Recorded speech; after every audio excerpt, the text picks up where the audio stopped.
Great. And I'm going to try to be here every time. Okay, awesome. So what I like to focus on today, and I know that different people, and as they come in or as they watch, are at different points in the content. So I'm really trying to get some astrology basic stuff really established. And then of course, your questions depending on where you're at. So what I'd like to focus on today is the keywords from each of the signs and the levels of consciousness.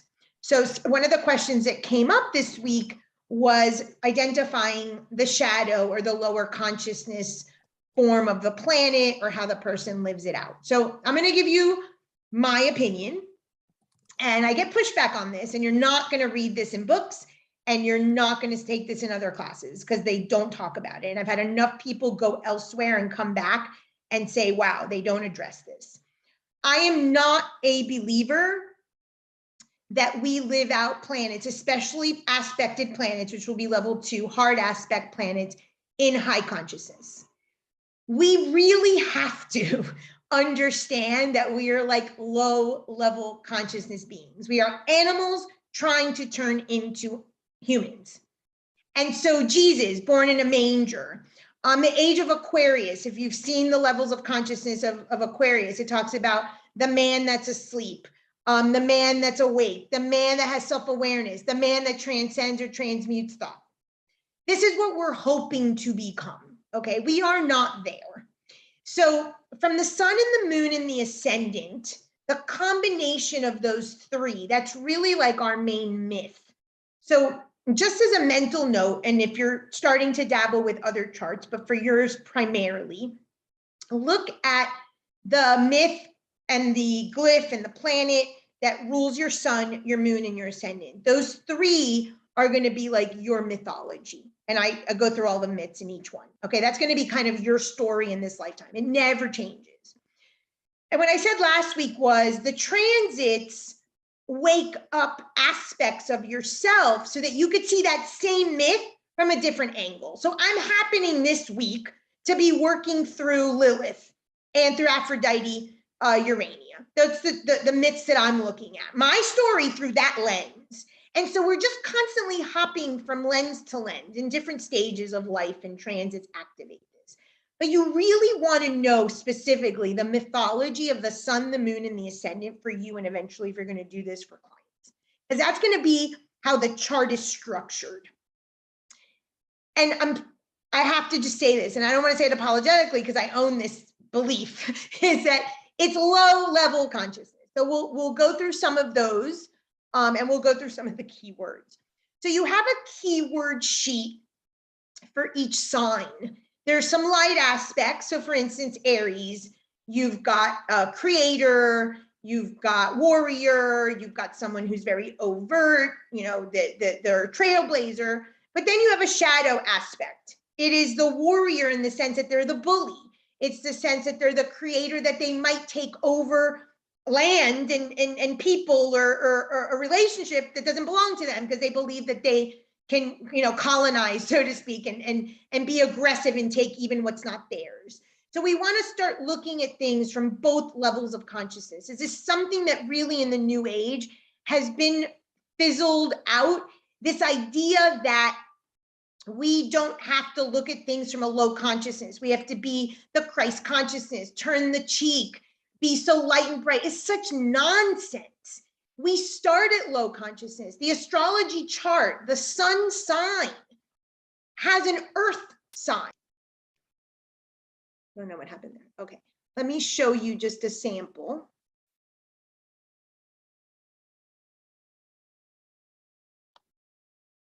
So I'm a Pisces, here's my sun. This symbol, as we know, is the medicine wheel, is the symbol of earth. It's the circle, so think of the astrology wheel attached to a cross. It's what I said last week. You can do anything in your lifetime as long as it's within the wheel, this wheel, and the cross that you're attached to. Within that, everything is possible in this lifetime. So the cross and the circle is the astrology wheel. The symbol is a symbol of the medicine wheel and shamanism, the 4 directions, the 4 elements. We're not talking about spirit or Akash. That's our thing that does not die. Anything linked to the earth element dies. It's the square, it's the number 4. So if we talk about numerology, if we talk about 4 directions, anything in the earth element, the cross dies. And we could talk a little bit about the 3 crosses today as well. And we're all bound to the circle. The circle is the spirit that lives within, and of course, the greater universe. This is where we start. Nobody is their sun.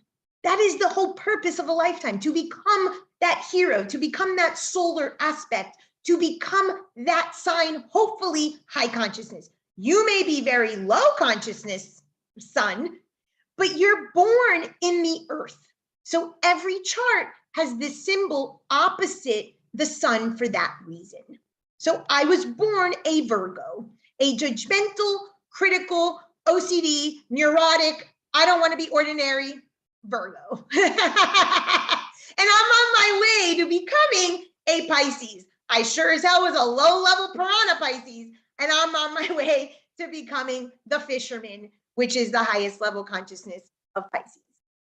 So when you start to understand the consciousness level and you see your chart from immediately a low consciousness level, that's going to change your perspective of what you're doing here. And it's going to change your view of humanity. And you're not going to see yourself now as, oh my God, humanity is rotting away and humanity sucks and humanity is this, because you're humanity and you are this. We are not separate from those which we judge. And so this is a really good starting point. So I'll bring up the keyword sheets in a minute. What I like to tell students is pick 1 or 2 keywords to start. Don't try to learn all the lists and everything. Pick 1 or 2. So if a high vibration Aries is like a creator, someone that's very creative and out there or confronting their fear, courageous, they're the trailblazer. And the low level consciousness is an aggressor that is just a violent, aggressive, conflictive person. That's enough for you to see low consciousness and a high consciousness of that sign. So wherever you have the sign, so Aries, I have my Chiron here in Aries, I'm going to live that out, either low consciousness or high consciousness. That is the free will. You pick that. Nobody, no reader can tell you how you are going to live that out. That is your ultimate choice. I am very honest. I am raw. And I tell students that they are doing it in a low consciousness way, and I provide options for them to do it in a high consciousness way. But I assume that everybody all the time is at a low level consciousness. That's just my starting point. And then if you're going to look at Aries, you can do the same thing with Mars. So my Mars in a low consciousness way, as conflictive, as aggressive, or in a high consciousness way, as a creator, as a creative person, or as an assertive person. And then based on the house, and based in this case, in the sign of Capricorn. So you start to layer the story. But my first recommendation is find 1 light quality, 1 dark quality of the sign so that you could start making the sentences in that order. And that's where you'll start to frame how the person lives out, in this case, what they have in Aries or their Mars. Does that make sense? Does that help?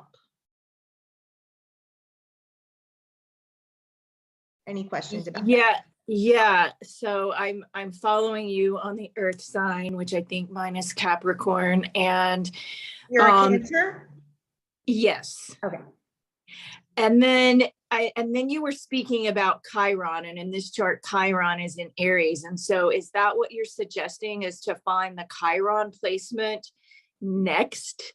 No, that's a good question. I'm sorry. Let me clarify. What I was doing, this is my chart, is find, if we're going to start with Aries, right, the beginning of the zodiac, everybody is going to have Aries somewhere. Okay. Yep. When you start watching the Hercules myths, and this is just a sort of preview to what's coming in advanced levels, the cusp of where Aries is, so in my case, the 5th, this is actually where my life, my spiritual life starts. The cusp where you have Aries is where your mythology of Hercules starts. So your chart actually starts here when we're talking about the esoteric mythology of growing into the hero and becoming your spiritual being. So with me, it was a 5th house, my children, my individuation, going to business with myself. That was the beginning of my path. So find on your chart the Aries cusp. That's first. Yeah. You have two Yeah. options. You have 2 options, and I'll have to get your chart details so I can put it up in the chart and help you on your particular chart.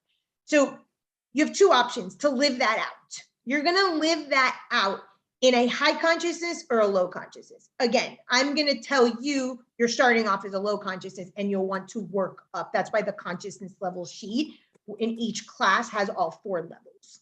Okay, so you're going to live this out wherever you are, all of us, as a wolf in sheep's clothing. That's the low consciousness of Aries. Then next step, find whatever planet you have in Aries. I went to Chiron because I have it in Aries. And because Aries is ruled by Mars, or the planet is Mars, then I went to Mars. So the cusp, the sign, if there is a sign, not everyone's going to have something in Aries. Those people won't have anything in Aries, but they're going to have a cusp and they're definitely going to have a Mars. All that content around Mars, around Aries, is relevant to that person's psyche in those placements, by cusp, by sign, and by planet. That's how I would recommend you breaking down your chart. Then go to the levels of consciousness. So let me just bring that up.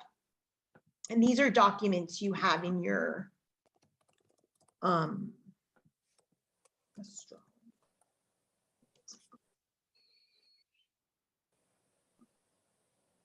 so you've got keywords and levels of consciousness. Let's start with that. So here, Aries, wolf in sheep's clothing. So what does this mean at a consciousness level standpoint? Wolf in sheep's clothing is manipulative. They play like they're small and innocent, right? The sheep is innocent, but really they're a wolf. They're waiting to pounce, they're waiting to aggress. How does a person live this out? Because Aries is a very aggressive sign, goes after what they want. If they're living it out in a very low consciousness, it's going to be a passive aggressive. It's going to be like an internal bully. They're going to take that energy and they're going to internalize it. Okay.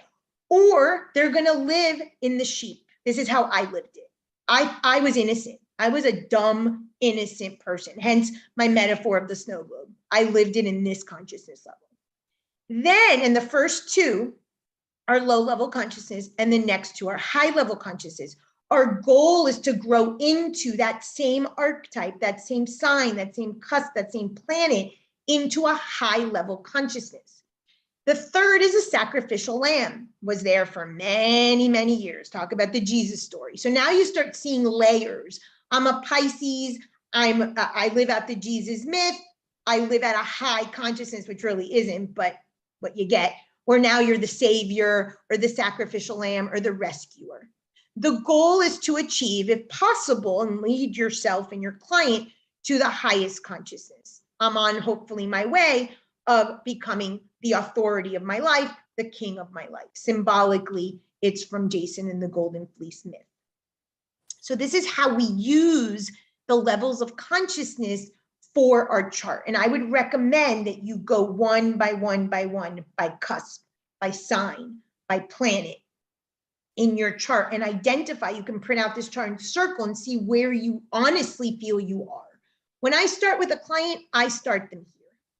I'm like, you're living this in low consciousness. In later on in aspects, when someone has a trine or a sextile or something like a positive aspect, those are called soft aspects. They may live it out in a higher nature, in a higher consciousness, because those aspects support that. I don't start there initially.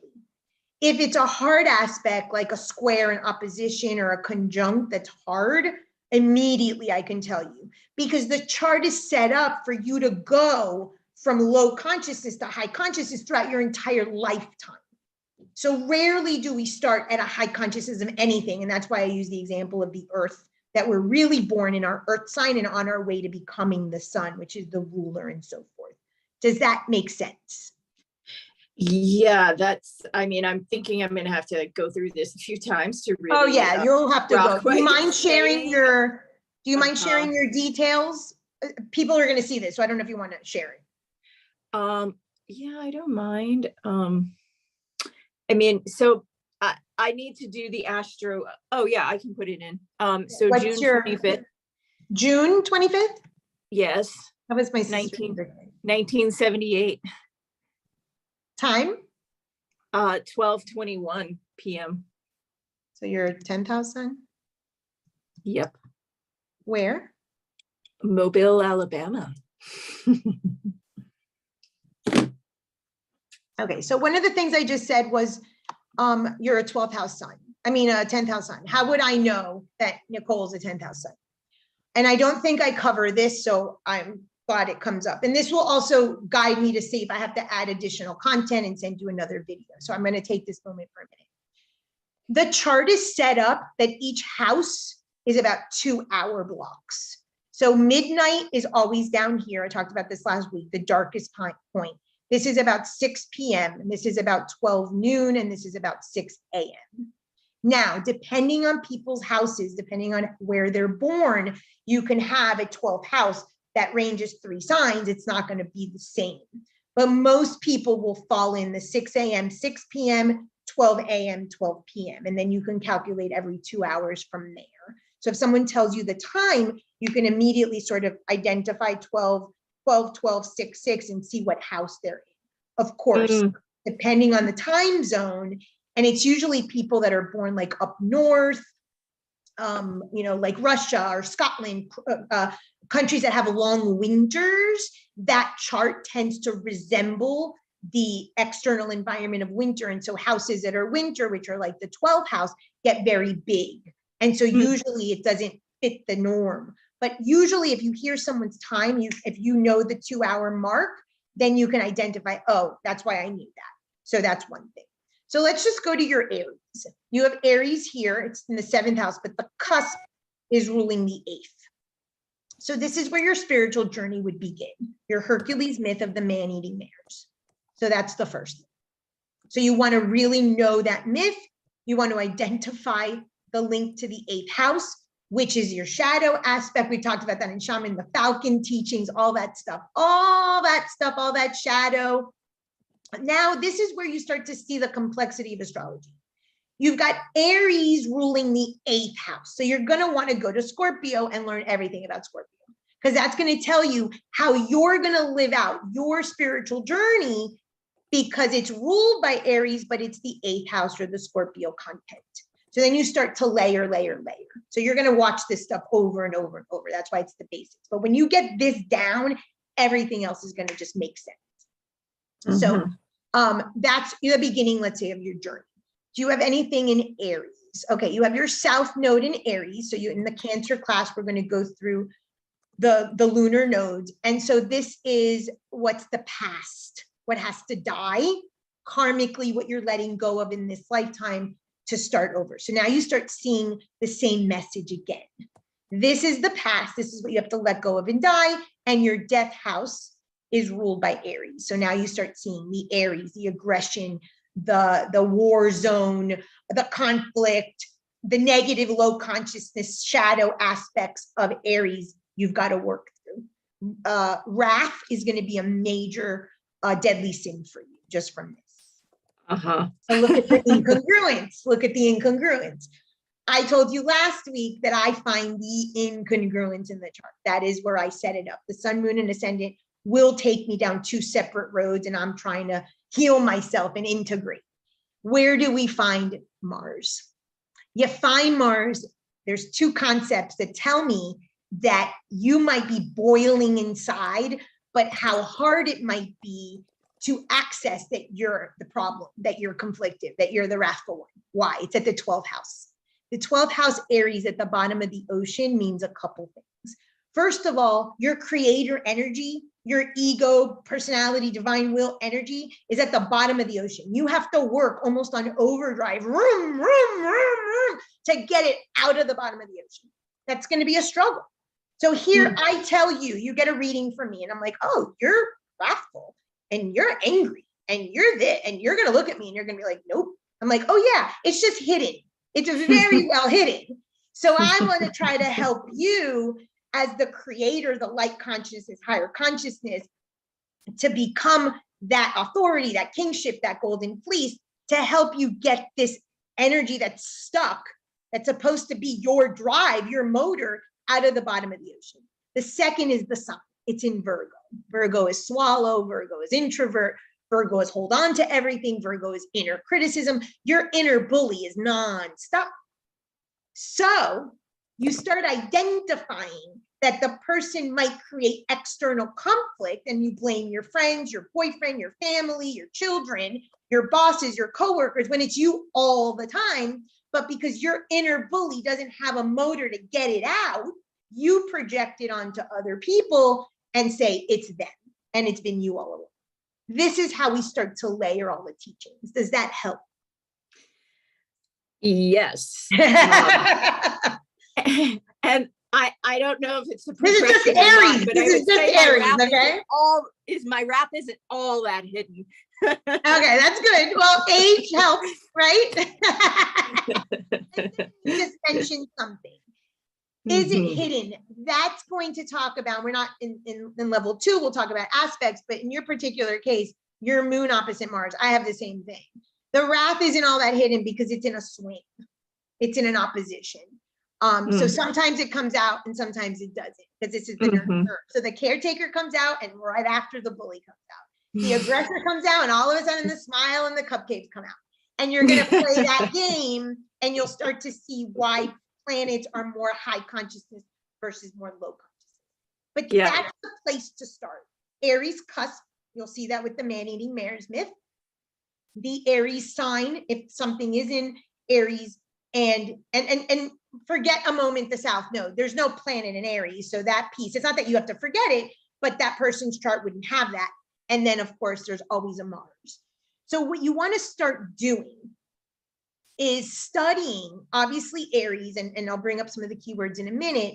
And I really recommend 1 or 2 words for each, a light and a dark, and that's it.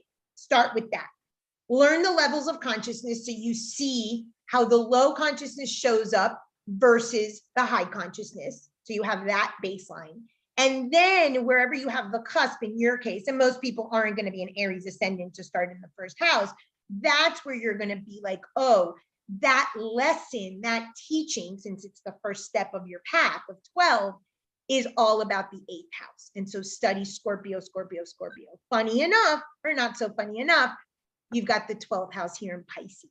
So now Mars, you want to study Pisces and you want to study Scorpio. And what are those? Those are the subconscious houses. So there's a lot of depth, there's a lot of shadow, there's a lot of hidden stuff that isn't accessible. That's your first stage of your spiritual journey, bringing it, vomiting it out. And you have so much Cancer that's so introverted. I'm not saying you're introverted, but it's so much energy that's passive aggressive inward. And that's another incongruence in your chart. Your sun is in Cancer, the ruler of the 4th, introverted, yet it's in an extroverted house. Your entire life is going to be about managing how much do you go outward, how much do you save inward, how much do you aggress, how much do you go inward and sort of, look at your role in it. That's going to be your theme. It's already all over the chart.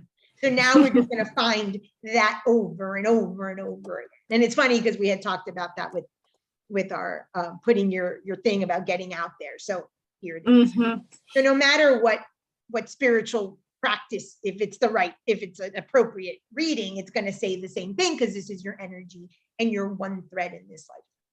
So that's how I would use, let me bring up some of the keywords.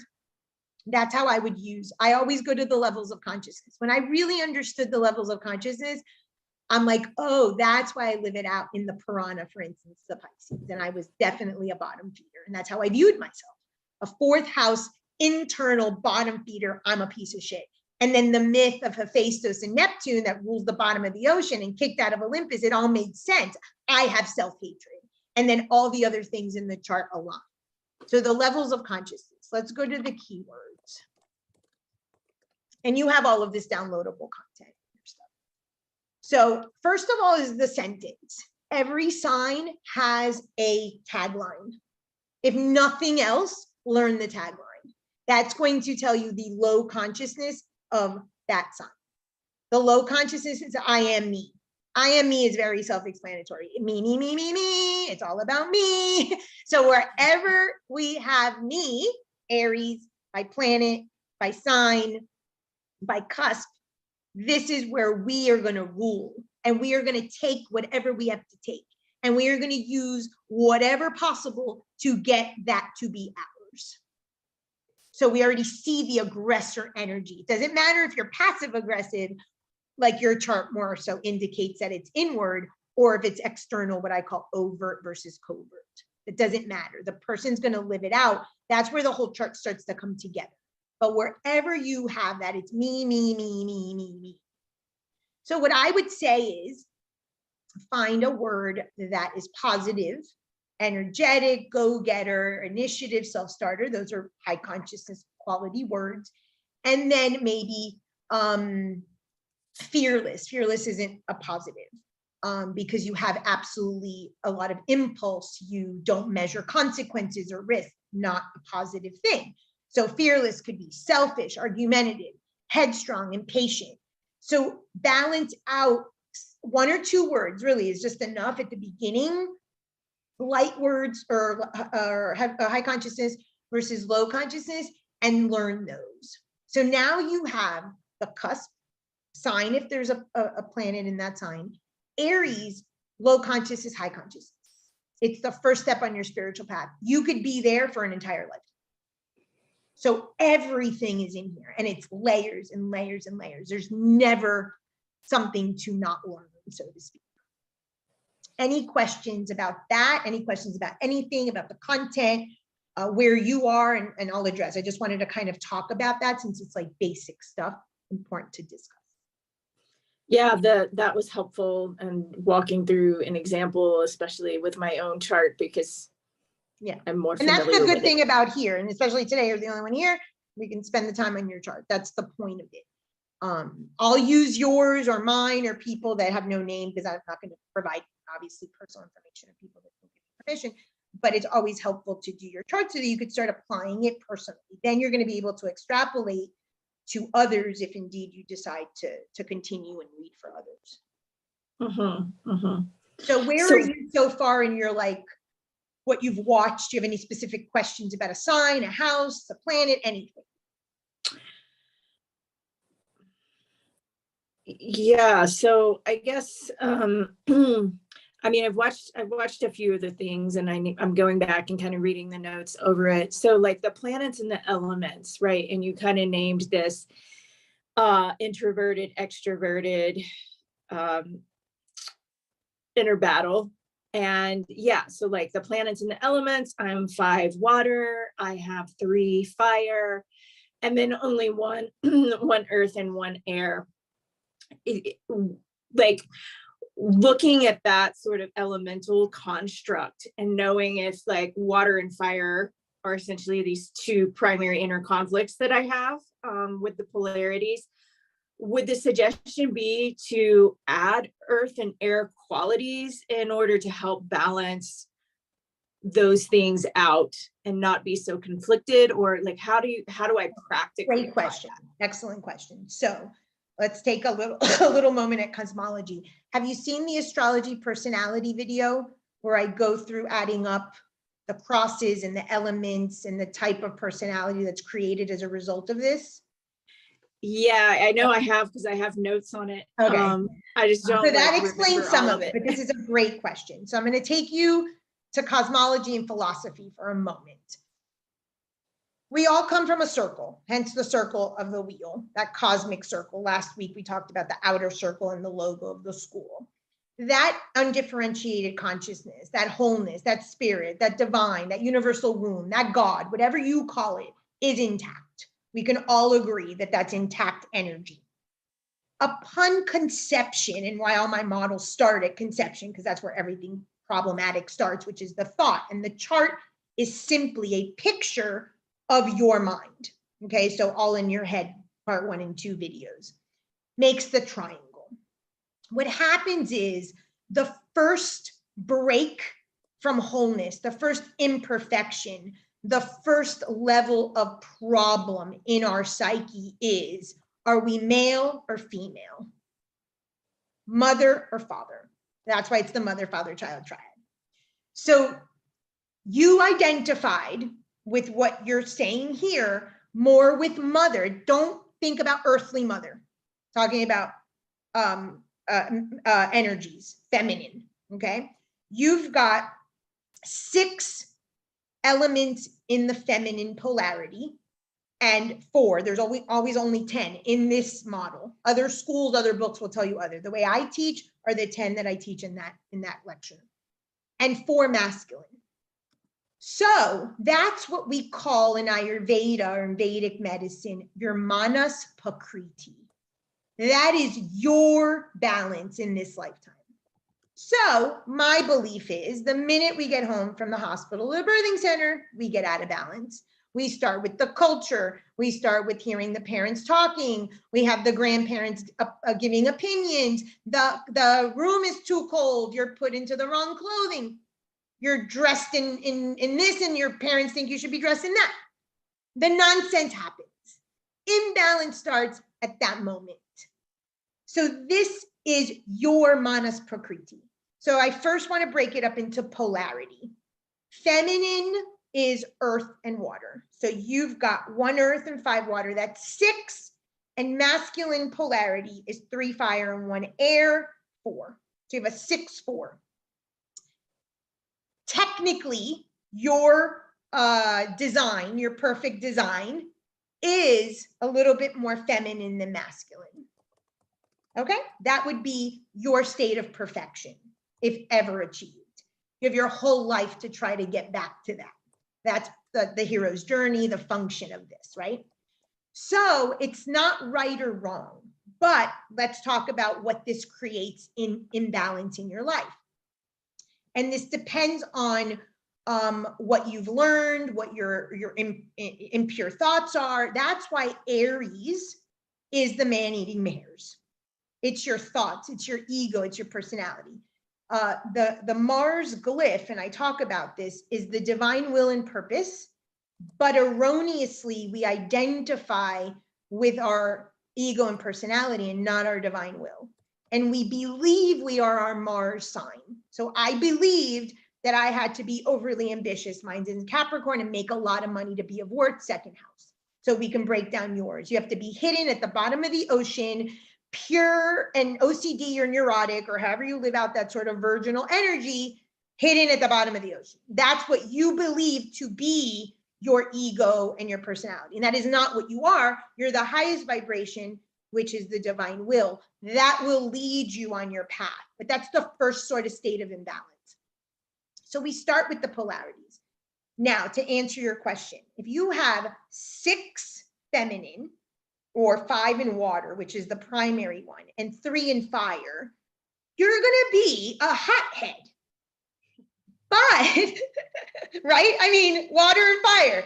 Either the water is going to put out your fire, which is what the chart indicates, right? Oh, my fire, let me put out my creator energy and go to the bottom of the ocean and sink. That's one way. Or it's going to get heated. Maybe you'll be very conflictive and then go hide away, and the low level consciousness of Cancer is the snail. Okay, so now I'm scaredy cat. You see how it all layers? That's going to be your major dynamic over and over and over. That's your astrological personality. Okay, So to answer the question about balance, yes, the perfect balance indeed is this manas prakriti. 5 water, 3 fire, 1 earth, 1 air. But what element is missing? What element needs to be brought in to balance the incongruence between you being a hothead and a scaredy cat? Take a guess. Earth. Earth. Earth. Limits, boundaries, a container, having a value system, all the things that Taurus, that Virgo, and that Capricorn teach. So now go watch the Earth classes and learn about the Earth myths and learn about the Earth houses and really understand the Earth element. The Earth element in a nutshell, people think because it's Taurus, oh, they're lazy and they like money and they're greedy. And Virgo, they're OCD and judgmental and perfectionist and they have to have a house clean. And they're hoarders, right? And Capricorn are so ambitious and they work, and they only like the best. That's a low level consciousness. A high level consciousness, Earth is self-worth. That's it.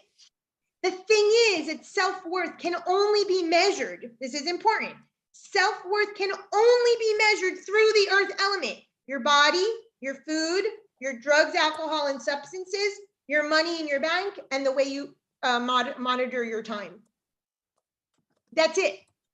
So if you don't do any of those appropriately, you overspend, overeat, overdrink, oversex, don't have boundaries around your time, you're telling me you don't have self-worth. You'll continue the imbalance of the fire water nonsense of being the bully, being the aggressor, being a scaredy cat, going to the bottom of the ocean, hiding out, not showing up, because you don't have self-worth. So when the earth element is missing, I have that too, it's a self-worth issue. That's ultimately what a spiritual or high consciousness earth teaches. Now you can add up where you need the earth. Do you need a Taurus earth? More skin, more touch? What are you lacking? Do you need a Virgo earth where you're more meticulous and ordinary, because Virgo is all about the commoner? And you need a Capricorn where you need more quality versus quantity. Because you're a Cancer, there's going to be a lot of quantity and very little quality. That's one of the inherent shadow aspects of Cancer. It's greedy, it's attached, that quality doesn't matter. So you, I would guess, I'm not looking at your chart, but I would guess, and we'd have to look at your Saturn, I would assume that you need quality, less quantity. And your Mars is in Virgo. Mm-hmm. So yeah, and my ascendant is Virgo as well, and I know you said that was the main teaching one. And I'll teach you a trick about the Virgo ascendant. But I also, yes, people reflect that I have good boundaries, and I've studied massage therapy, and so it really is interesting how I've kind of, not knowing this, naturally gravitated towards some of those things to help. I'm always going to give you the but. The thing is, you got it in your head. Mm-hmm. You haven't dropped it in your heart. So in Kabbalah, we would talk dot. Dot is knowledge. There's no doubt that you are brilliant. I see your interactions. I know you know your stuff. What is the need here is to understand and then apply. So head, heart, feet. We start here in dot. In the Kabbalah tree, everything's like a triad. These are emanations. It's a similar thing as the archetypes in the chart, or like I told you, I'm learning about my myth through my Lilith and Venus lens now, right? So in Kabbalah, it's the same concept. You're learning about your story through these different emanations of God or lenses. If you learn through the knowledge, you go get the massage license. You go and maybe set a boundary to another person and respect your time, which is great. The hard aspect is what's called Binah. And Binah is understanding. And then the feet, which is the discernment and the application, walking the walk, is Chakman. And we need all three. And in the Kabbalah tree, that triad actually leads to, and the reason I'm saying this, leads to what's called Keter, which is the crown head. You becoming the ruler, again, the golden fleece of your life. So you can understand it here, and that's what the ascendant is. And I said this last week. We tiptoe around the ascendant. So Virgo, being an earth sign, and maybe you have it in the Venus decanat, which would be the massage. Maybe you manage your money well. Maybe your time is managed well. You're tiptoeing around that crown. You're tiptoeing around that kingdom. But until you sit on that chair and you realize it's you, you're the one that needs the boundaries. You're the one that needs to manage the money. You're the one that doesn't value yourself. It hasn't dropped to the heart. And then we don't walk the walk. So it's a threefold process. Most people stay here. Now, let me give you a little trick about the Virgo ascendant.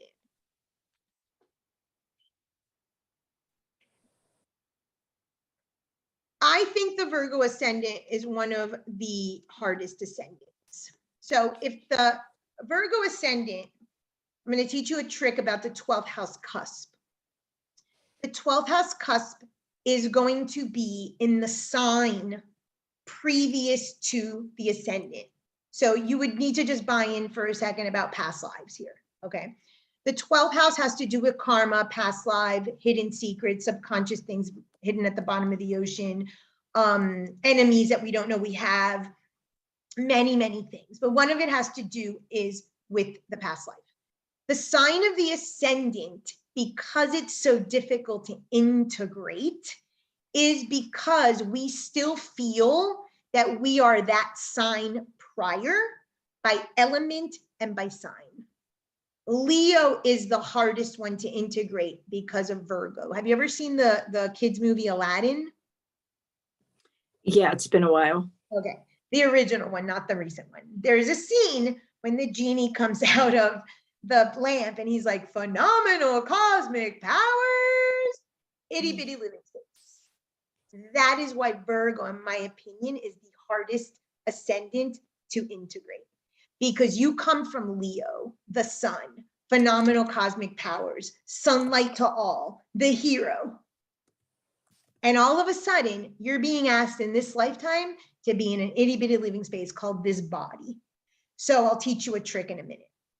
What happens? Neurosis, anxiety, OCD, shakes, panic attacks. These are all qualities that have to do with the Virgo ascendant. Virgo is indeed a neurotic sign. It is the sign of neurosis. So those are sort of the physical, because the first sign of the ascendant, the first house cusp, is indeed to do with the physical body. It's not the health, but it's related. So that is one reason, and my kids have this, my twin boys have this, coming from that Leo archetype in your head. Second, it's fire. That way that the elements are set up are always a trick. So I have a Sagittarius ascendant, meaning I have a Scorpio 12th house cusp. Water, I feel very comfortable in emotion and water and victim and oh my God, but I have to be a fire. And I am a fire, but I'm not naturally fire. That's an imbalance. I didn't really integrate my ascendant until just like 2 days ago. So you have to integrate that sign in your head, your heart, and your feet. And part of what this creates is a level of ordinariness. And if you go to the 6th house, you see that it's a house of ordinary. It's the commoner. It's service. It's boring. It's routine. It's day to day. Who the hell coming from a Leo mind wants to be any of that shit? So health issues unnecessarily become the order of the day, the neurosis, the panic, I need a special diet, all these things that I talk about in the Virgo class. So that is a big thing. Now you find the ruler of the Virgo, but I'm going to tell you something specific just for the Virgo ascendant. You find the Virgo ruler, it's Chiron, and guess what? It's in the 8th, exactly where your Aries at your spiritual path starts, and in Taurus, the sign of the body and time and money and food. You go round and round in a circle, any which way, we're going to take you to the same teaching. Okay, so it doesn't really matter. You can pull the thread. It's always the same message. But I'm going to teach you a trick about the Virgo ascendant. This is really only for Virgo ascendant. The Virgo ascendant wants to be the Leo sun, the god of everything, right? We provide light, not we, but Leo sign provides the light, right? It's the sun. It's what keeps people alive on earth. So the psychology is Jupiter.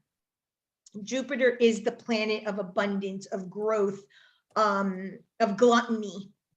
And so where you're going to try to live out this 12th house cusp and almost negate, if you will, this Virgo ascending, because you want to feel larger than life in that area, and it's appropriate, is going to be in the 10th house.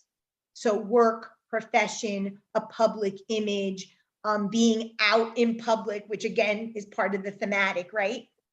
And learning to find a way to be, not that you'd be gluttonous or camera hungry or you know, totally wanting to take over, but finding a way to shine like the sun, because that's part of it, but also knowing when to perhaps step back and not take.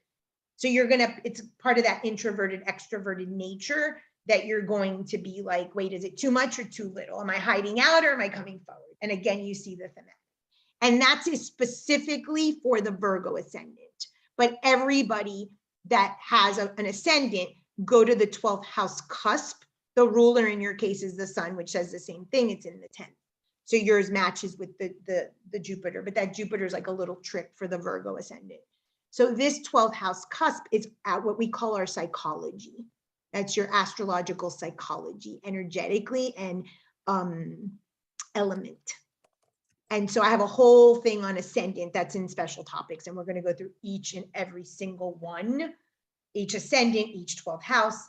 It relates to the 4th, it relates to the 8th. That's in astrology level 4 special topics, but that's a preview. Cool. That's super helpful and helps me understand why I feel like I'm running fire through my body pretty frequently.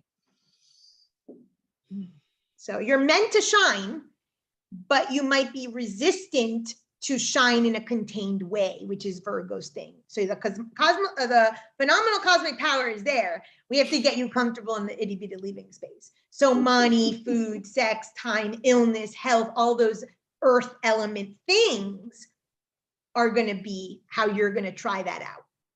And you are a Cancer with a Jupiter in Cancer. Cancer from a deadly sin perspective is gluttony. That's why I said it's a quantity, not quality. And guess what? Your Earth is in Capricorn. So maybe you're too picky, too quality, that you don't balance it with the quantity. And again, it doesn't matter which way you pull it, you're going to see the same theme. So that's, again, confirming that. So you're in 0 to 100 territory. Yeah, thank you for that breakdown. And yeah, I would say maybe I am. My nickname as a child was Picky Nicky. That's funny. Well, and we have a double Capricorn on the call who could, she's actually the one who taught me how to even begin, because I have a Cancer moon and I'm a Pisces. So the water, the gluttony, the greed, the attachment is too much in my chart, but my North Node's in Capricorn, and she actually taught me to start thinking of quality. I didn't think that my self-worth deserved quality. So that's where I work. So I have a similar thing. But if you start at Capricorn, the picky, then how are you ever going to be the sun shining on stage, or whatever that stage means to you? I don't mean TV and radio, unless that's what you want, but a public persona, if you're so picky and everything is so perfect, well, then you're refusing the body, which is the ascendant. So head, heart, anything else? Those were great questions, by the way. Thank you. So yeah, that's very helpful. So just as a recap, for element, we're only doing 10. So anything that's aqua is air. Anything that's dark blue is water. Anything that's red is fire. And anything that's green or brown is earth. We only count Pluto, Uranus, Neptune, Moon, Sun, Jupiter, Mercury, Venus, Saturn, and Mars. I do not count the nodes. I do not count the Earth. I do not count Chiron, Black Moon, or the Ascendant. Some schools, some books will count the Ascendant twice. Some will count the Sun twice. This is the HTC mode, and everything we teach is built on those 10. So when you're doing a calculation for your personality, it's only 10. Now let's talk about the crosses. There's 3 crosses: cardinal, mutable, and fixed. This I would recommend, and you have all this time to work on it until level 2. Of anything that you want to learn going into level 2, it's the crosses.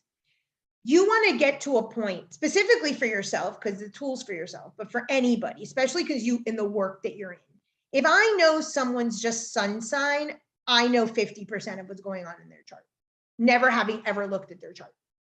Because I always know where Uranus is, where Saturn is, where Pluto is, where Jupiter is. And I know the crosses automatically in my head, just like I said to you, oh, you're a 10th house sun. 90% of the time, unless you're born in Scotland or something, and I know that, you're going to fall into the space. So what are the crosses? There are 3 crosses. They're the way we exchange energy. So people that have a lot of cardinal planets tend to have more of a give and take in their energy style interaction with other people. They don't take too much. They don't give too much. They're kind of just on point. Why is it called the cardinal cross? And this is important because you're going to study the cardinal houses. They're related, but not exactly. This here, and yesterday was the first day of spring. Spring starts the calendar in any pagan or most religions. So it's why we do Passover, Easter, Nowruz, spring equinox, Ostra. This is just because of astrology. The spring equinox starts. So most people, no one really has Aries. Some people are an Aries ascendant, but that's rare. This is where life starts. This is like your spring equinox, okay? So you start here. That's why I said 6 a.m., 8 a.m. in the 2 hours. This is supposed to be, if it was a perfectly, written chart, Aries. This would be Cancer. This would be Libra, and this would be Capricorn. In your chart, your cross is Virgo, Sagittarius, Pisces, and Gemini. Your main cross is the mutable cross. So I said this last week. You happen to have a perfect mutable cross. The main 4 houses, the cardinal houses, again, think of this. The circle is the astrology wheel. The cross that you are bound to is dictated by the ascendant. Your ascendant is Virgo. All of a sudden, I know Virgo is the mutable cross. I know that everything in you is a mutable cross. The chart doesn't always say that. I'm going to just give you an example before we jump back to ours. Where's mine? So I have a Sagittarius. I too am mutable. And of course, my descendant is a Gemini. They're always going to be the same. Oh, mine is the same. I was going to show you some. Mine is Virgo Pisces, so it's the same. I want to show you one. Jen, do you know if yours is? I don't want to use anybody that doesn't give me permission. Let me look at transits first. You can use okay, mine. Perfect. This is an example. And this is just a transit. If the ascendant is Gemini, if you have any doubts, the ascendant, we're going to go through the signs in a minute. Whatever the ascendant is your cross. So I want to take you back to this. You are bound by the circle. The circle is your divine will and purpose represented in your chart. This is what you're here to do. One thread, one story, one lifetime. This is how you get whole, integrated, perfect within a imperfect body. The imperfection of the body is found in the cross you're in. This is going to lead to how you manage your energy. So we'll get there in a second. Let me just break it down. If the ascendant, like in this chart, is Gemini, the person is automatically on a mutable cross. The ascendant and the descendant will always be opposite. Gemini and Sag are always opposite. However, their IC and their midheaven are Leo Aquarius. That is a fixed cross. In reality, and this will be depending on the program and the way you do settings. I said this last week. I use this tropical Placidus.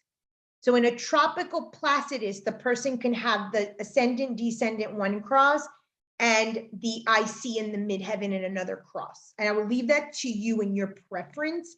I immediately say this person is on the mutable cross. In my head, even though I don't use equal houses until level 3 and 4, when we do special topics, especially ancestry, then the houses are all 30 degrees. I mentioned that last week. And then of course, this will be inevitably Virgo Pisces because that's the mutable cross. So if you want to play around with how the person or you spend your energy with both of the crosses, go right ahead. I'm always writing theory because not everything has been discovered about astrology, right? So I try it out. I have 10, 20, 30 clients. I practice it. I'm like, oh, this is a theory. And I put it out there. So you might want to practice with, oh, how do I spend my energy, this cross and that cross, and come up with your own theory about yourself. That's fine. I'm telling you what I do. The minute, because I'm not going to go to equal houses. I'm going to do traditional astrology with the regular tropical chart. And so I just go to the ascendant. The minute I know the ascendant is in a cross, that's the cross. And in my mind, the way the person spends their energy. Okay, so I'm going to take you back to you. I just wanted to give you that example. So this example, the houses are not equal, whereas in my chart, they are equal. No, none of them on here are equal. You're not going to learn equal houses in my program until probably level 4. What I do is all transgenerational and ancestral classes, we only use equal houses. Gotcha. So the tropical Placidus specifically does not create equal houses of 30 degrees each. And there are several systems. There's the Koch system, the tropical system, the equal houses system. I don't know if you follow CoStar, that famous astrology app. Just like a few months ago, they started doing all the different systems. So you get to pick as an astrologer which one you like. I will teach you the tropical. In special topics, we'll do some with equal. But if you want to set your app to equal, you can do that. It's going to shift some things around. So I've just learned that the tropical, it's more real for me in terms of how I do readings. And I did a lot of years of practicing in my own chart and practicing both things. So you are your best case study.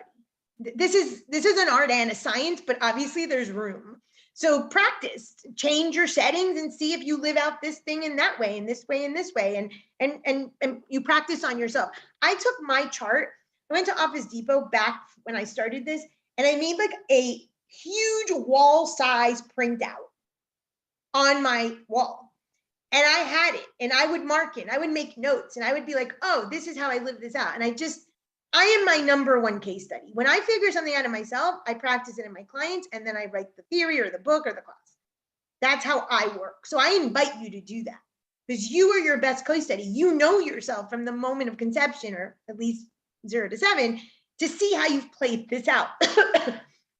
So when I read for someone, I'm like, okay, this is the archetype. This is how you could live it out. This is the chart. I can give you the suggestions, but I'm not God, and I can't read your mind to know how you specifically. So I would say, Nicole, how did you live out this aspect? These are the themes because of the house, because of the sign. These are the key words, is what I say to a client. How did you live it out? So you start to, so I've learned over so many years of hearing how people live out. I'm like, oh, wow, you lived out your Pluto that way. I lived it out this way. And you start to do a study. But if you're just going to read for yourself, especially now, practice, change your settings and see how you live out one thing with the other. So what I do is I look at the sign of the ascendant, and knowing in equal houses that you're on the mutable cross. There's 3 crosses. The cardinal cross, Aries, Cancer, Libra, Capricorn. Those are the most important houses, not the signs. Let me explain.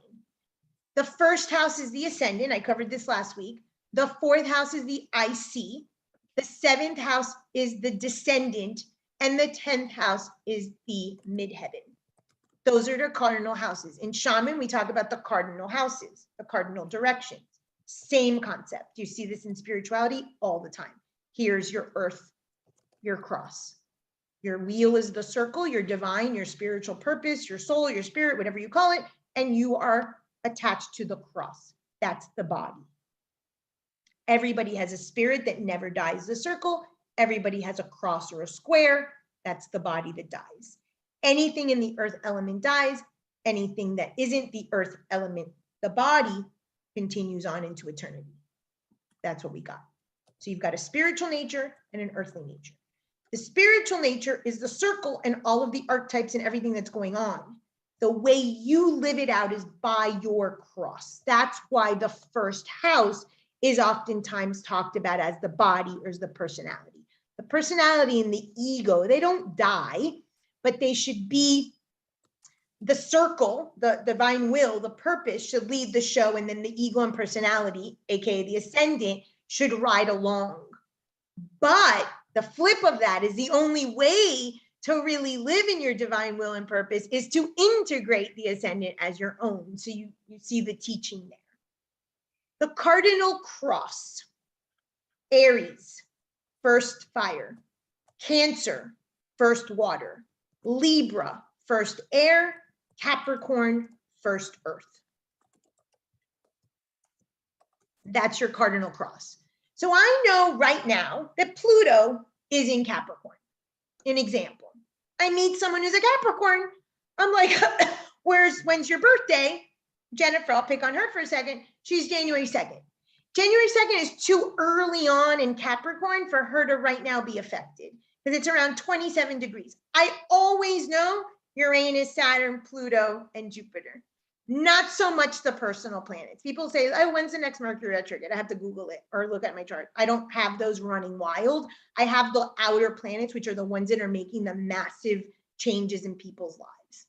So if I know something of those four are in the cardinal and I meet someone on the cardinal cross, I'm immediately saying, oh, this person's going through it. Right now, Saturn is in Aquarius. That's the fixed cross. If I meet someone that's a Taurus, a Leo, an Aquarius, or what did I forget? A Scorpio, they have Saturn. Somewhere they're in a skinny cow year. Somewhere. And Saturn is one of those planets that just screws you for the whole 2.5 years. So it doesn't matter what phase of it they're in. With Pluto, it's much more specific. And I talk about that in the Pluto video. Pluto, you give what's called an orb very, very tight. So if I know someone is in the 27 degrees of their decanat of their sun, we talked about that last week, then I'm going to be like, wow, you're really going through it. I'm going to expect them to have it. I know Jennifer's January 2nd. She's probably around like 13 degrees or something. She already went through it a couple of years ago. So I just know that as an astrologer, always going. But the way to get there, and you'll get there in the later levels, that's not for now, is you have to know your crosses. So if anything you want to learn is your crosses. So if you plan to go beyond level 1, the crosses are the key to everything in astrology. And I'll tell you about the exchange of energy in a second. So the fixed cross is the second Earth, Taurus, the second house, the 5th house, Leo, the 8th house, Scorpio, and the 11th house, Aquarius. Those are called the succeedent houses. They succeed the cardinal houses. People that have a lot of planets in the 2, 5, 8, and 11 tend to have more of a hidden personality. They like to be more backstage. Cardinal houses, more active personality. Succeedent houses, they like to run the show, but like the puppet strings, not so upfront. The next set, which links to the mutable cross, is third sign, Gemini, Virgo, 6th house, Sagittarius, 9th house, Pisces, 12th house. Those are called the cadent houses. So you've got the mutable cross linked to the cadent houses. If people have a lot in the 3, 6, 9, and 12, they give a lot and they don't necessarily expect back. So the cardinal cross gives energy, takes energy. It's more of a mutual exchange. The fixed cross is a hoarding cross. They take, they take, they take. They pretend that they don't, but they take. And the cadent houses give and give and give, and they don't take. And of course, they're depleted. So now you're going to layer that information onto where the person has a lot. So you have all this in the cardinal cross, Cancer's on the cardinal. In a cardinal house, you're a cardinal energy, but your cross is very mutable. Again, an incongruence. How do I give and take, but yet not give so much, not take so much? Again, how much do I give out? How much do I give in? You see another layer of the teaching. So this is, it's not an exact stellium. A stellium is like when there's 3 or more planets all in a row. It depends on the orb and the degrees, but just let's call it for a stellium for a while. This stellium of Cancer is going to be intuitively, if you just, someone looks at your chart, they're going to see that is a heavy house. I call that a top heavy house. So one of the ways that you're going to try to balance this is in the 4th. If you have so much in the 10th, you're going to be out of balance. You're going to feel out of balance. You're going to hide out. The 4th house is at home, hidden out. We already saw that with the Mars in the 12th. So we see it over and over and over again. There's so many ways to skin the cat. So intuitively, when you see a chart, and there's very much an intuitive art to astrology, what is the first thing that stands out? Most people are going to see in your particular chart this. And my question as an astrologer is, wow, I wonder how Nicole reconciles this entire public image with such an introverted inward sign. Now, I don't know if you watched the different chart options, the bucket, the splash, the splay, the different type of charts. There's one that's called a splay. You have it and I have it, a splay. If I look at your chart without concentrating on this cluster here, the stellium, it looks like there's stuff all over the chart. I'm going to show Jen's in a minute. She's got a bucket. When you look at the chart, see what it says. This makes you jack of all trades, master of none, just like me. We want to be in every pot. We want to know everything. We want to be all over. We spread ourselves too thin. That is, spreading yourself too thin, a very mutable thing. And I'm immutable too. All of my planets are immutable. We'll look at yours in a second.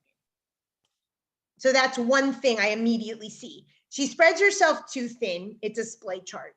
She has to do extroverted stuff, but is introverted. And her energizer planet's at the bottom of the ocean. I see the layer over and over and over. So let's show Jen's for a second. She's a bucket.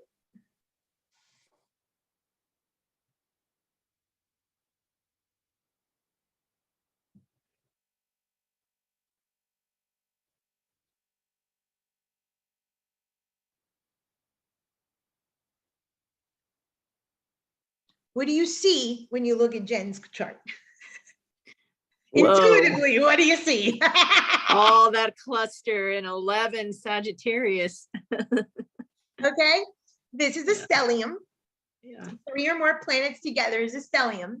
And this is a massive stellium, okay? That your eye goes there. That is going to be a focal point to this person. She is not a jack of all trades. She is a master of one, and she is going to drive it in over and over and over again. So this chart brings up an interesting dynamic. First, let's talk about the cross. She's a Capricorn ascendant, meaning she has to be a Cancer descendant. Which cross is that? You may not know this yet. That is a cardinal cross. A cardinal cross. However, her midheaven and her IC, because it's not equal houses, is in the fixed cross. So again, if you want to play with something like this, see how she lives out the fixed versus how she lives out the cardinal, no problem. The funny thing is, she's got all of this stellium in Sagittarius, which is a mutable cross. So she has all of her planets immutable when her cross is cardinal. How do I give and take, but yet give? She has to figure out that incongruence. That's going to be one of her themes, okay? So that's the first thing. Intuitively, you see everything on the left side of the chart. When everything or most things are on the left, the person is a leader. They are not a follower. When everything is on the right side of the chart, the person is a follower and not a leader. So I had a chart a few weeks back, something similar, where everything was on the leaders, on the follower chart. And she had her Aries, I believe. It was either Aries or Pluto. It was a very strong chart, planet, in her first house. And I'm like, your entire life is about trying to get you to lead. But her whole thing was on the right side. She feels comfortable being a follower. So that's also how you could see when the chart is intuitively split with the splat. This is called a bucket. When someone has this, all of the cluster, the bucket has a handle. There is a planet that is a handle planet. It's not always Saturn. That's a massive handle. That's going to be an extremely karmic placement. The handle could be any planet, and it's going to be important in that person's psyche. They're going to try to disperse this mastery into that, and it's always opposite. So of course it's an opposition. So they're trying to make the top heavy house less top heavy. They're trying to balance it out in their psyche. So they put so much energy here: real estate, children, entrepreneurial, money management, knowledge, wisdom. It's Gemini, it's Saturn, time, boundaries, limits. Sound right? So I get to diminish or disintegrate all of this concentrated energy through the handle.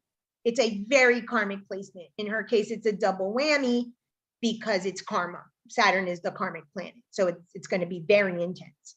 The 5th house in this chart is going to be very important, a focal point of a lot.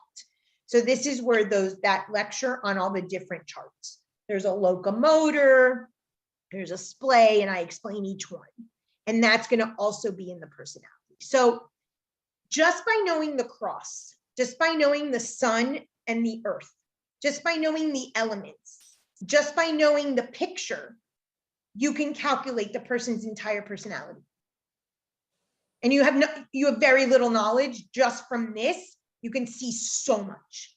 So that's why I want you to really concentrate on those type of concepts in the class, because then you're going to build and build and build. So let's go back to your chart about the cross so we can do a little math. Yeah, and with Jen, because she has the Saturn at the handle, but also a Capricorn ascendant, right? Then that's kind of like a double Saturn. And a sun in Capricorn. She has sun, Jupiter, I think one of her nodes, and her ascendant. She's a very Capricornian. So how do you reconcile from a mythological standpoint? Jupiter dethrones Saturn. She's in a constant mythological war. Jupiter getting on top, dethrone Saturn. Jupiter on top, dethroned by Saturn. How do I get back on top? Dethrone the sucker. She lives in that. It's true. So that's her myth. Everything is about dethrone. We joke, her house is Mount Olympus.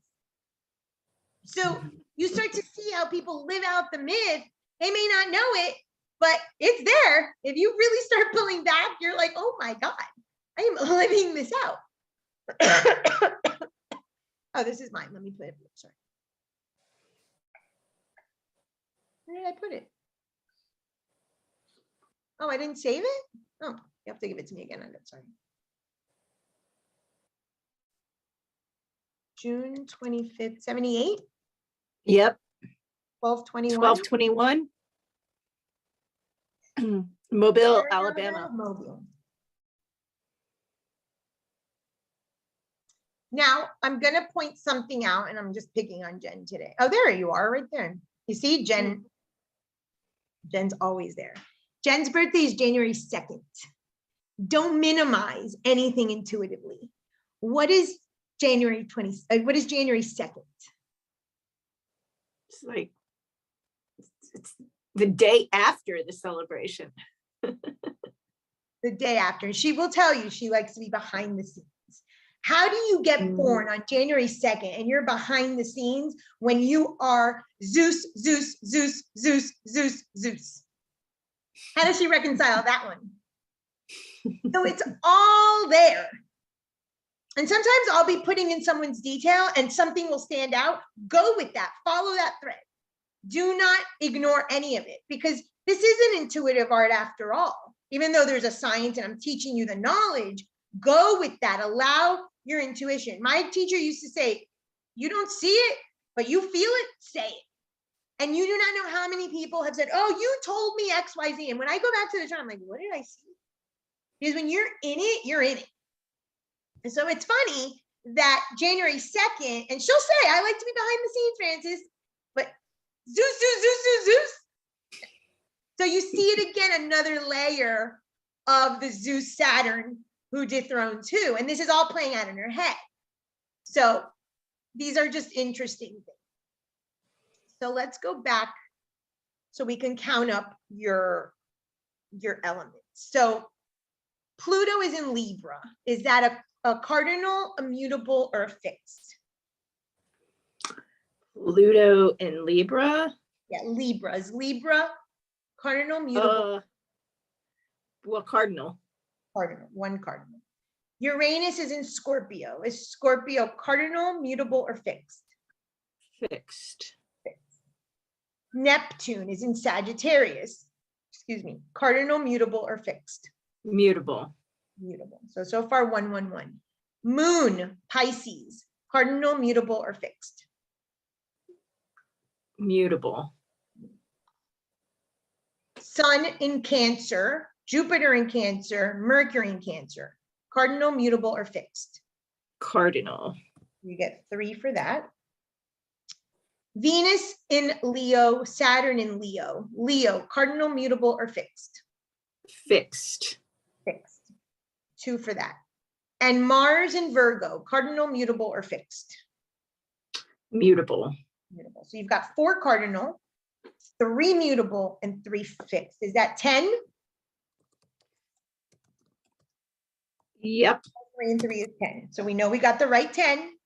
And you have most in cardinal.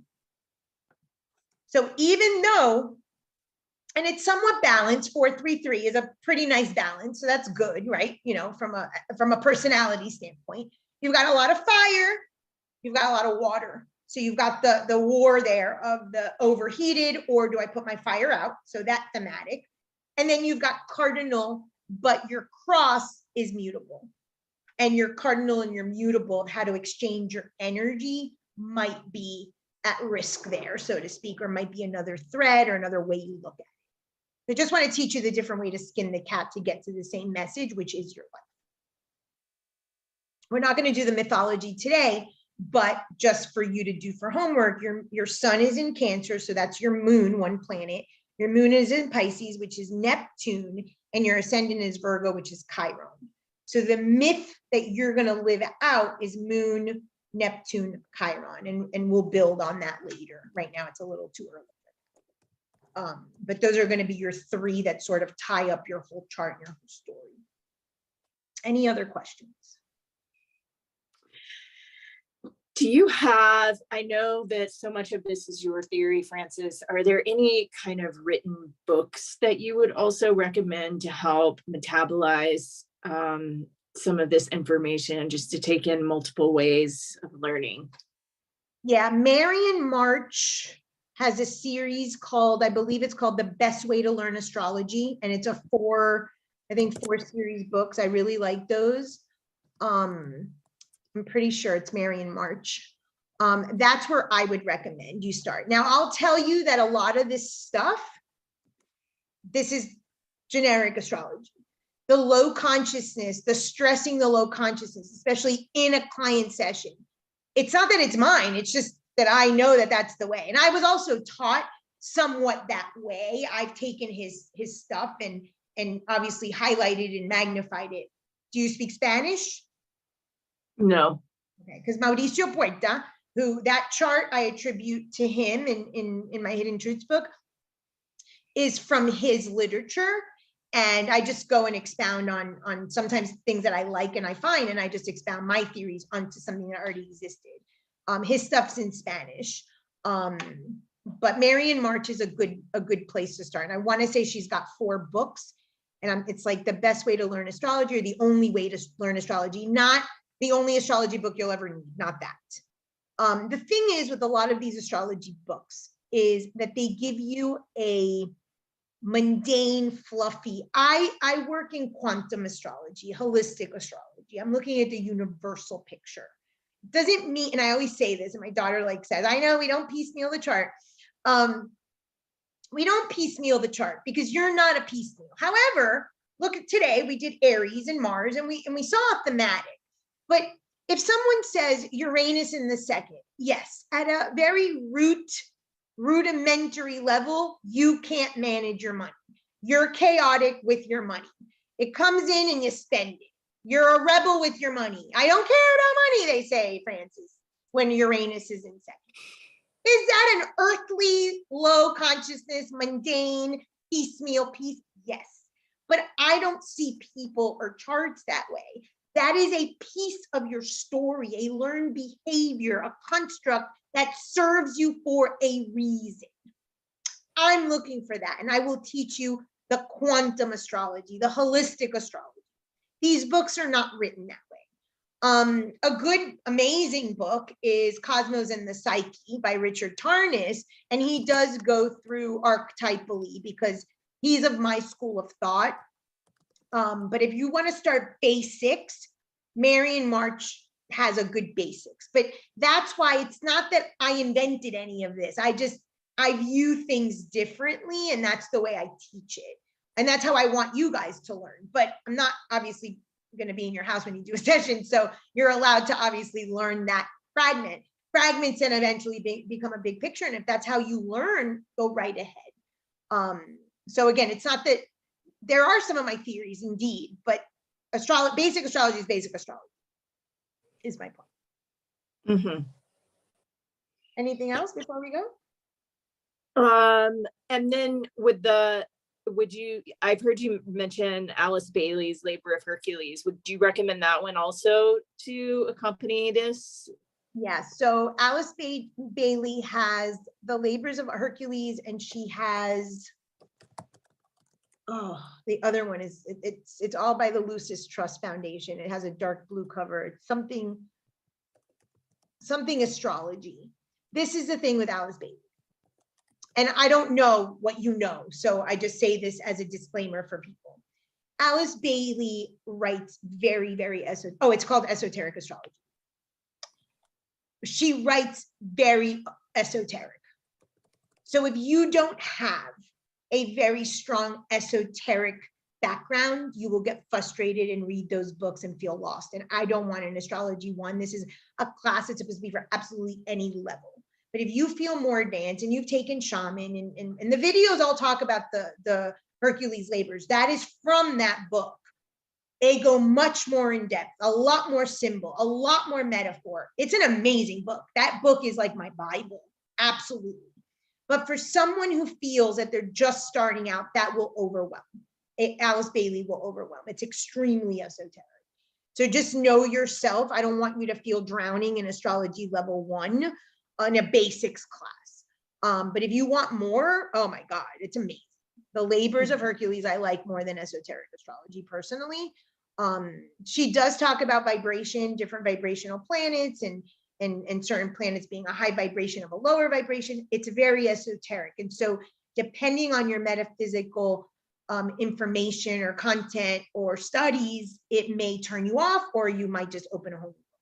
So I love them and I love her, but I also want to be appropriate for what I recommend. Right. Gotcha. Okay. One other question. I know I've talked to it because we are in the shaman class, and so there's a little bit of a crossover here. The question, because of the way that the ascendant is oriented in this layout of the chart, is that part of the reason that you start in the West in the medicine wheel? It is, and that is based on my theory. In the West, first of all, it's what is unchangeable. And what is unchangeable is your body, your personality, first house. Second house is your value system that you get from your parents and your financial status growing up. Your mind, imagine it K through 12 going to school, your brothers, your sisters, you can't change that. And the fourth house is your physical home. So this is the basis of the shaman program, but it's also the basis of everything in astrology. Astrology has 3 big sections, not 4. These are called the individual houses. Everything that happens in childhood, those are the formative years. And I'll show you something in a minute in the chart with people with that concentration. The 5, 6, 7, 8 are the personal houses, relationships, business partners, sexual partners, people you work with. People who have a lot of cluster in this area tend to be more in that environment. And then the 9 to the 12 houses are called the universal houses. So like Jen's massive cluster. Jen has a very big value system around recycling and Mother Earth and taking care of the environment. It's very linked to the 11th house cluster that she has. It's a universal belief and value system because of the location. Mine is very personal. For me, if I change something in me, I affect the next person. So that's my viewpoint, because I was given that in childhood. You have a lot in your universal sector, but you've got a bit in your individual as well. That's another way to split up the chart. But the houses, those sections. So that West is what you cannot change. You can't change your genetics. You can't change your birth story. You can't change your siblings. You can't change your childhood 0 to 7. So that unchangeable nature, as your thoughts, your desires, your consciousness, and your emotions of your family unit, you can't change. So yes, it's built on that, but it's also built on this. So I'll just show you quickly so you can see mine. I have a lot down here. So I'm very much about the early years, so much so that I go to prenatal charts, which is conception to birth. So a lot of the formative, obviously studying psychology and in the depth psychology or the psychoanalysis interest is because major my cluster is in these first 4 houses. So that's another way to see the psychology of the person. So I speak from a personal, Jen speaks from a universal. When I understand that about her, I can speak her language. She could speak mine. That's also how we learn to realize that she's inviting me to see something more global, let's say. So, and I can bring her to more of the personal level. So it also teaches you about your friends, your family, your lovers, how they view the world, the language or metaphor, how they view the world versus how you do. So I'm a very individual person. I like the one-on-one. I feel that if I do my work with each individual, that's how I change the world. I'm not going to go outside of the White House and do it. That's not my thing. So it also gives you the constructs. And so people that have a lot, and I have quite a bit in the personal sector too, and people that have a lot there, they're going to be very personal, their relationships. So that would be an area of incongruence. But if someone has a lot in the personal, the 5 through 8 houses, they have a lot in air, the social houses, but it's all at, they have like a very introverted, like Scorpio ascendant or a Pisces and Cancer signs. It's like, oh, wait, there's this concentrated me energy, or Aries, but yet I'm being asked to be so social and personal. So you start to see by sign, by element, by house, by cross, by the layout of the chart, that incongruence. And that's the key. You find the incongruence in your life, that's your story. And I'm just teaching you all the different ways to do that. Cool. Yeah. So like for me in my chart, having a cluster in universal, but then also having some significance in the individual might point to that congruence of inner and outer, like the macro and micro. Right. So here's the outer, and then here's the inner. Now look at your chart. You're very much on the left side. You're very, very much a leader, but you've got this moon in Pisces. I want to be the end all be all to everybody all day long. So are you going to follow the moon, which is a trick, and be led by the moon and serve and serve and serve? And you've got that mutable cross. The moon is universal mother, mother to everybody. You can never meet everybody's needs, or are you going to kick it into gear and be the leader that you can be? So that's another way. Yeah. Look at this, 95% of your chart is on the left. But this moon is such a service, not really, but a service-oriented moon in the service house for every single person. Jesus, woman, you need to say no and have boundaries. And then your money house, again, measure of self-worth, money out the window. It's not money, it's a self-worth, it's the boundary. It's not a Saturn. Yeah. So great. Well, this is super helpful. Thank you, Frances. You're welcome. I'll see you next week. Yep. And Jen's going to post this. However, we're sort of trying new things out, but you'll get the recording today. Well, as soon as you compress it and give it to me, Frances, I'll post it. Okay, awesome. And we'll pick it up on last week. There was a delay. There was some confusion in getting it up there.